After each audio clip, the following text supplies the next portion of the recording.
15 अगस्त 1947 को भारत आजाद होता है। 26 नवंबर 1949 को बाबा साहब डॉक्टर भीमराव अंबेडकर जी के द्वारा भारत के संविधान का ड्राफ्ट तैयार करके संविधान सभा को सौंपा जाता है। 26 जनवरी 1950 को भारत ने अपना संविधान अंगीकार किया और उसे लागू किया। भारत ने बहुदलीय लोकतांत्रिक एक संसदीय पद्धति को अपने यहां लागू की और भारत के लोकतंत्र की यह खूबी रही है कि उसने भारत के हर वयस्क मतदाता को समान रूप से और किसी भी जाति, किसी भी मत, किसी भी मजहब, किसी भी क्षेत्र, किसी भी भाषा का हो, वयस्क मतदाता है तो समान रूप से सबको अपना एक मताधिकार की पूरी स्वतंत्रता दी। भारत के संविधान ने प्रत्येक नागरिक के लिए उसके मौलिक अधिकार दिए। भारत का संविधान दुनिया का सबसे बड़ा संविधान माना जाता है। दुनिया का भारत गौरव के साथ कहता है कि हम दुनिया के सबसे बड़े लोकतंत्र हैं और भारत को ही यह गौरव भी हासिल है कि दुनिया का सबसे प्राचीन लोकतंत्र के रूप में, लोकतंत्र की जननी के रूप में भी भारत दुनिया के अंदर अपनी बात को प्रभावी ढंग से रखने का अधिकार रखता है। सैकड़ों वर्षों की गुलामी के बाद 15 अगस्त 1947 को जिस देश को आजादी मिली, देश के महान स्वतंत्रता संग्राम सेनानियों ने, हुतात्माओं ने, क्रांतिकारियों ने अपना बलिदान देकर के जिस देश को आजाद किया, उसकी स्वाधीनता के लिए अपना सर्व कुछ न्यौछावर कर दिया।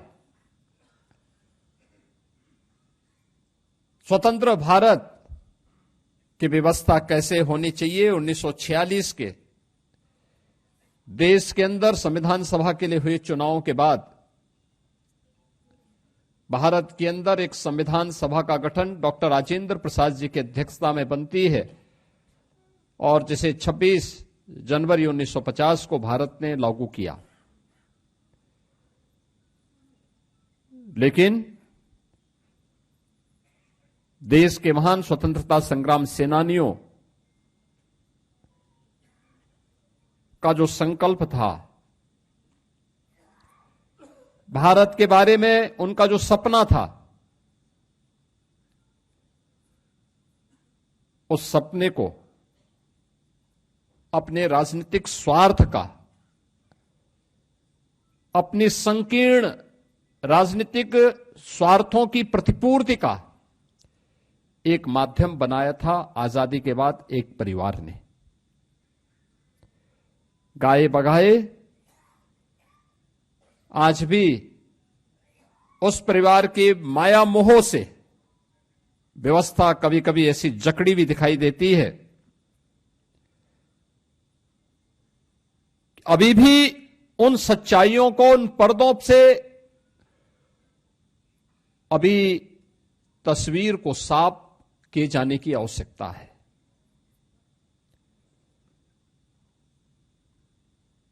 पच्चीस जून की तिथि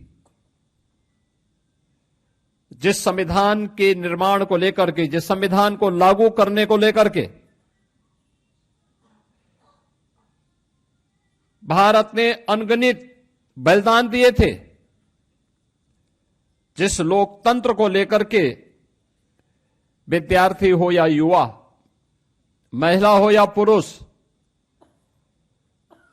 समाज के प्रत्येक तबके के व्यक्ति ने अपने आप को हर स्तर पर बलिदान देने में, किसी प्रकार का सहयोग देने में किसी प्रकार की कोई कोताही नहीं की।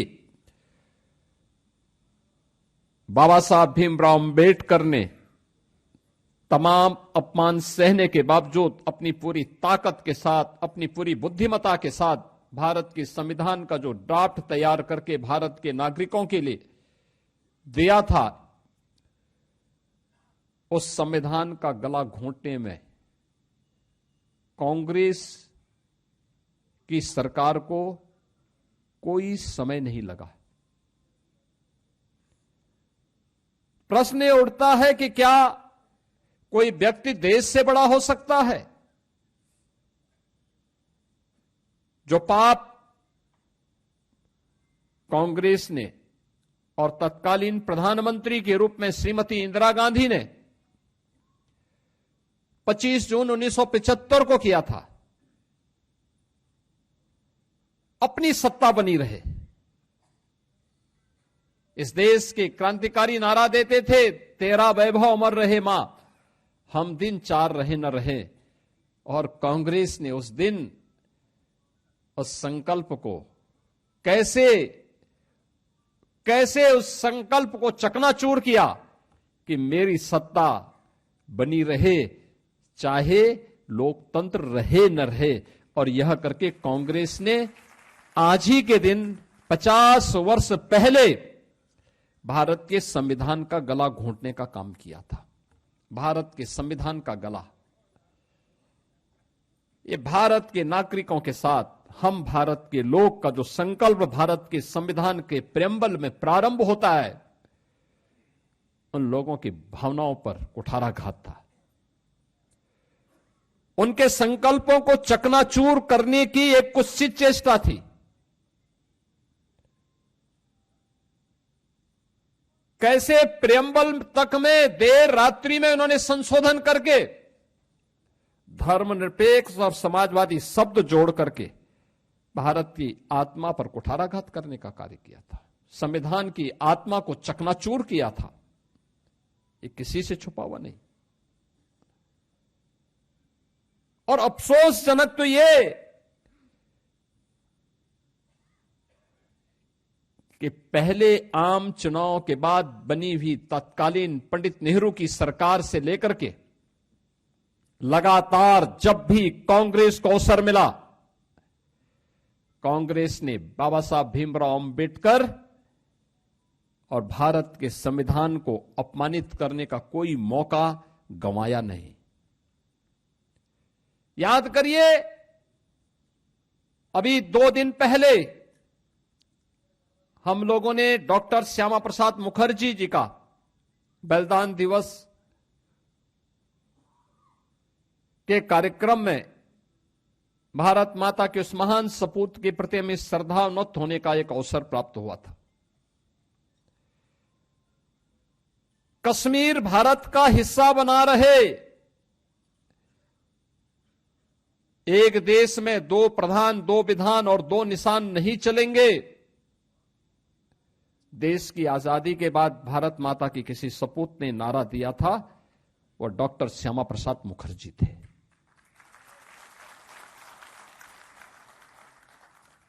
जब देश एक संविधान 1950 में लागू करता है, एक संविधान के तहत पूरे देश को एकता के सूत्र में बांधने के एक संकल्प के साथ उसको लागू करता है, तो फिर कश्मीर के लिए पृथक व्यवस्था क्यों?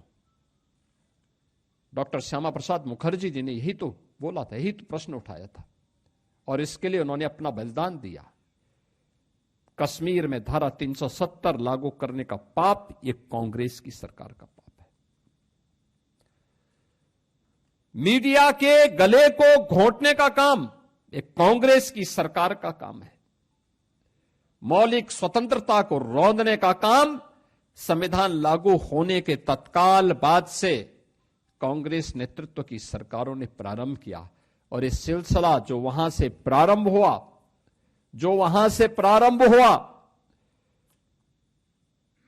1952 रहा हो, 1975 में उसकी पराकाष्ठा थी। और फिर उसके बाद 1984 में सिक्कों का कत्लेआम रहा हो, या फिर देश के अंदर जब याद करिए श्री राहुल गांधी के द्वारा देश के अंदर विधेयक की प्रति देश के संसद के फ्लोर में फाड़ी जाती है, ये सभी कृत्य अलोकतांत्रिक हैं, संविधान का अपमान करने वाले हैं, भारत के महान स्वतंत्रता संग्राम सेनानियों की भावनाओं के विरुद्ध आचरण करने वाले हैं। और इस कृत्य के साथ कांग्रेस का इतिहास जुड़ता हुआ दिखाई देता है। बहनों और भाइयों, इतिहास केवल काले अक्षरों का एक समुच्चय नहीं होता है, उसका एक कलेक्शन मात्र नहीं होता है। इतिहास एक प्रेरणा होती है। इतिहास हम सबको एक अवसर देती है गलतियों की परिमार्जन करने का और गौरवशाली क्षणों से प्रेरणा प्राप्त करने का। आज का दिवस भी हम सब आज अगर लोकतांत्रिक मूल्यों के साथ अपने मौलिक अधिकारों के साथ एक भारत श्रेष्ठ भारत को अपनी आंखों से होते हुए देख रहे हैं, तो भारत के लोकतंत्र के कारण है। एक सामान्य परिवार में पैदा होने वाला व्यक्ति देश का प्रधानमंत्री और देश का राष्ट्रपति बन सकता है, इसलिए क्योंकि भारत एक लोकतांत्रिक देश है। भारत के अंदर बिना भेदभाव के हर नागरिक को एक समान मताधिकार की शक्ति का उपयोग करने की स्वतंत्रता है, इसलिए क्योंकि भारत ने जिस संसदीय लोकतंत्र को अपनाया है, वो संसदीय लोकतंत्र हमें एक रक्षा कवच भी प्रदान करता है। भारत ने हर वयस्क मतदाता को जो अधिकार दिया है और दुनिया के सबसे पहले लोकतांत्रिक देशों में भारत एक ऐसा देश है जिसने अपने यहां संसदीय लोक प्रणाली लागू होने के बाद क्या महिला हो या पुरुष सबको समान रूप से अधिकार दिया। अमेरिका में या इंग्लैंड में उनका लोकतंत्र लागू होने के कई वर्षों के बाद, कई दशकों के बाद वहां की महिलाओं को मत देने का अधिकार प्राप्त हुआ। उन देशों में कई वर्षों तक, कई दशकों तक कुछ चंद लोगों को ही मताधिकार का उपयोग करने की स्वतंत्रता होती थी। लेकिन भारत ने जिस दिन अपना संविधान लागू किया, पहला आम चुनाव हुआ 1952 में, तब से लेकर के लगातार बिना भेदभाव के, क्या महिला हो क्या पुरुष हो, क्या राजा हो क्या रंक हो, हर नागरिक को एक समान रूप से लोकतांत्रिक मूल्यों के अधिकार देने की स्वतंत्रता दी।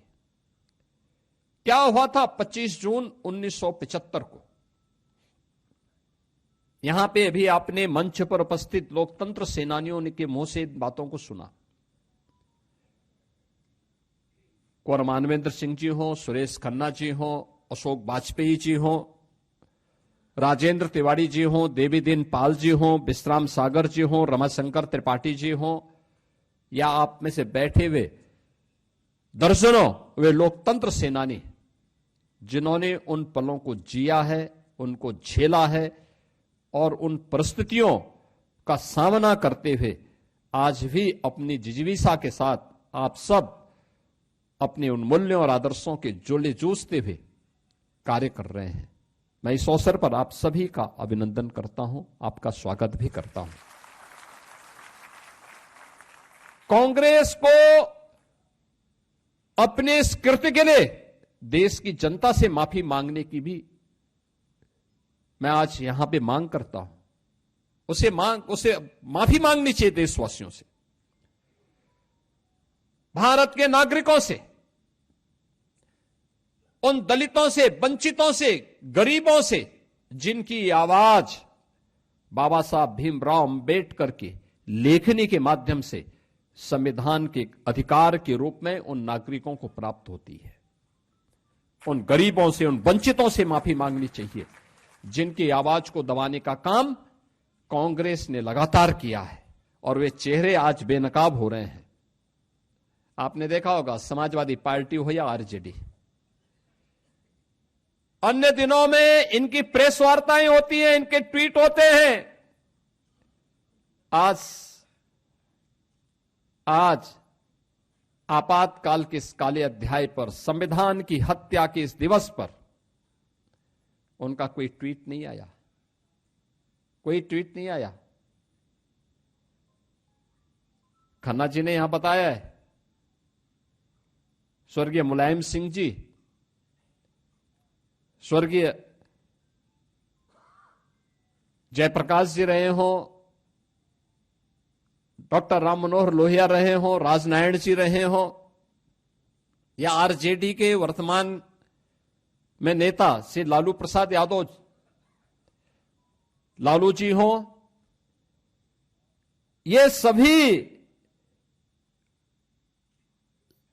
संविधान का गला घोंटने के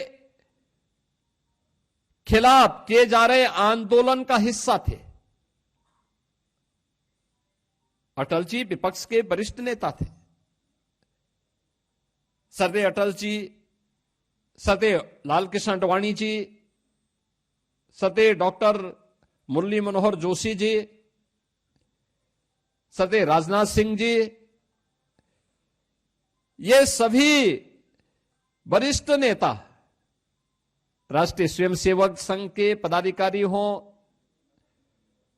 भारतीय जनसंघ के पदाधिकारी रहे हों, या जनता पार्टी के, ये सभी लोग कांग्रेस की इस तानाशाही पूर्ण कार्रवाई का विरोध कर रहे थे। उसका उन्होंने पुरजोर विरोध किया, यातनाएं भी झेली। लेकिन आज कौन वे लोग हैं जो कांग्रेस के खिलाफ खड़े तो हुए थे, लेकिन अपनी सत्ता स्वार्थ के लिए आज कांग्रेस के सामने ये नाक रगड़ते हुए दिखाई देते हैं। इनका ये चेहरा भी आज आप सब देख रहे होंगे। ये लोकतंत्र की दुहाई देते हैं, संविधान की दुहाई देते हैं, लेकिन संविधान का गला घोंटने वालों को और बाबा साहब भीमराव अंबेडकर का अपमान करने वालों को अपने गले का हार भी बनाते हैं। ये वही लोग हैं। इनका ये दोहरा चरित्र लोकतंत्र के लिए भी खतरनाक है, और साथ साथ उन मूल्यों और आदर्शों के सामने भी सबसे बड़ी बाधा है जो भारत के स्वाधीनता संग्राम सेनानियों ने जो सपना देखा था। आज का दिन हम सबको उन चेहरों को बेनकाब करने का भी एक अवसर दे रहा है जिन लोगों ने लोकतंत्र की आड़ में भारत के मूल्यों और आदर्शों को अपने स्वार्थ की बलि चढ़ाने का कुत्सित प्रयास किया। यही तो कांग्रेस करती रही, और आज भी उसी मार्ग पर कांग्रेस हो या समाजवादी पार्टी हो या आरजेडी हो या उनके सहयोगी दल हो, उसी मार्ग का अनुसरण कर रहे हैं।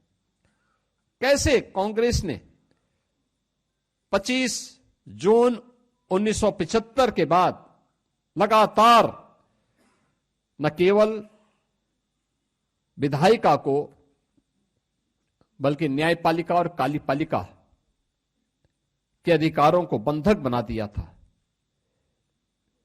मीडिया जो लोकतंत्र के चतुर्थ स्तंभ के रूप में मानी जाती है, सेंसरशिप के माध्यम से उनकी बिजली काट दी गई। उस समय विजुअल मीडिया नहीं था, सोशल मीडिया नहीं था, लेकिन प्रिंट मीडिया की प्रिंटिंग के मार्ग में कैसे बाधाएं खड़ी करने का प्रयास किया था।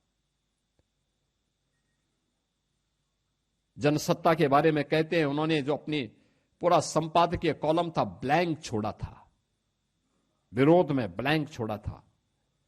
कुछ समाचार पत्रों ने काले पृष्ठों के साथ अपना पूरा ब्लैंक पेपर बाहर भेजा था।